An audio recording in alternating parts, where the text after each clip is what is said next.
दिव्या देशमुखनं लिहिला इतिहासाचा नवीन अध्याय. फिडे महिला वर्ल्ड कप 2025 जिंकून देशाचं नाव उज्ज्वल. नागपूरच्या युवा बुद्धिबळपटू दिव्या देशमुख हिनं फिडे महिला वर्ल्ड कप 2025 जिंकत भारतासाठी अभिमानाचा क्षण निर्माण केलाय. अवघ्या 19 वर्षाच्या दिव्यानं जागतिक स्तरावर आपली बुद्धिमत्ता सिद्ध करत इतिहास घडवला.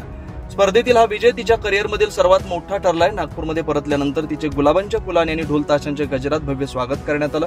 नागपूरमध्ये आयोजित पत्रकार परिषदेत दिव्यानं आपल्या भावनांना वाट मोकळी करत यशामागील संघर्ष उलगडला.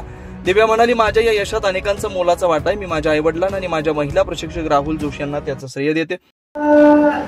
Academies are often, of course, the more the knowledge gained is obviously better.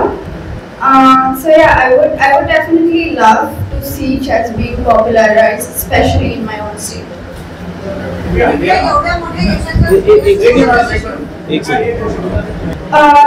I have never traveled with a personal coach, so I don't know how it is like.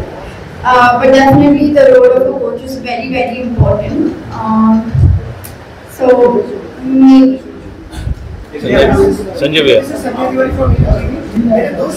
Coming generations आएंगी जिनके वजह से India को बहुत सारे और medals मिलेंगे.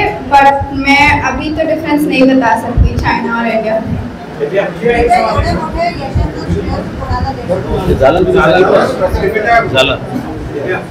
मला इथे दिव्याने जवळपास सगळ्याच प्रश्नांची उत्तर दिलेली आहेत. मला आता रिपीटेड होणार आहे तर म्हटलं दिव्याला थोडं रिलॅक्स करू देऊ. तिच्या वडिलांनी तिच्या आईचं याच्यात मला असं वाटतं की सगळ्यात जास्त श्रेय दिव्याच्या यशामध्ये जर कोणा नसला तर सगळ्यात मोठं तिच्या आईवडिलांचंच आहे. सगळ्यात मोठं त्याग जर कोणा असलं तिच्या आईवडिलांचं तिथं स्वतःच आहे. मला असं वाटतं जे पहिला कोच आम्ही दिव्याचे फार आता अनेक गोष्टी ऐकल्या की दिव्या 4 वर्षाची असतानापासून 5 वर्षापासून आणि मग त्यानंतर अनेक टुर्नामेंट केली. अनेक कोचेसनी तिला मदत केली. एक काळ तिने ते जोशी सरांचं नाव घेतलं, राहुल जोशी सरांचं नाव घेतलं, त्यांनी तिची सुरुवात केली होती. असे अनेक कोच येत असतात आणि आपण सर्वांना माहिती आहे की प्रत्येकाच्या यशामध्ये अनेक लोकांचा सहभाग, अनेक लोकांचा आशीर्वाद, अनेक लोकांची मदत असते आणि मगच कोणीतरी इतक्या मोठ्या शिखरावर पोहोचू शकतं. एक जे 2-3 आपले जे आता प्रश्न तिथे मी देतोच, पण एक उद्या परवा 2 तारखेला 2 ऑगस्टला माननीय मुख्यमंत्री देवेंद्रजी फडणवीस, माननीय अजितदादा पवार, माननीय एकनाथ शिंदे साहेब आणि राज्याचे स्पोर्ट्स मिनिस्टर दत्ताजी भरणे आणि महसूल मंत्री चंद्रशेखरजी बावनकुळे हे सगळे आणि सगळेच नागपूरचे आणि आमदार आणि खासदार सगळेच राहून सुरेश भट मध्ये 11 वाजता कार्यक्रम आहे.